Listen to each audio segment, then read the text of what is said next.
Hi అండి, welcome back to my channel. సొరకాయ ఆవ ఎలా చేయాలో చూపిస్తాను. ఫస్ట్ లేత సొరకాయ తీసుకుంటే బాగుంటుంది. కొంచెం సన్నగా తరుక్కొని దానికి ఆనియన్స్, సొరకాయ ముక్కలు సన్నగా తరుక్కోవాలి.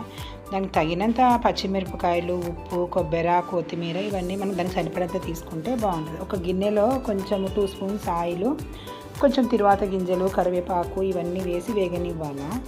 వేగనిచ్చినాక మనం ముక్కలుగా తరిగి కట్ చేసి పెట్టుకుంటాం కదా, ఈ ముక్కలన్నీ దాంట్లో వేసి బాగా కలిపిన తర్వాత ఒక ప్లేట్లో పైన ఒక గుంత ఉన్న ప్లేట్లో మూత మూసి దానిపైన కొంచెం వాటర్ వేసి ఆవిరికే మగ్గితే బాగా తొందరగా మగ్గుతుంది.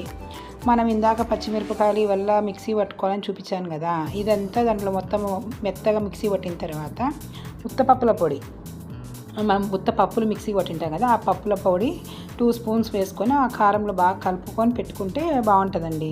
ఇది అంతలోపల ఈ సొరకాయ ఉప్పలు మగ్గినాయో లేదో ఒకసారి చెక్ చేసుకొని ఇట్లా వాటర్ ఉందంటే ఇంకొంచెం మగ్గనివ్వండి, ఆవిరి తీసేసి మగ్గనివ్వండి. ఆవిరి బాగా మగ్గనిచ్చిన తర్వాత కారం వేసి బాగా కలపండి.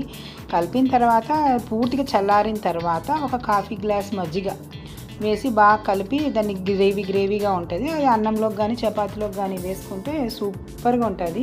మనకు కావాల్సిన సొరకాయ ఆవ రెడీ.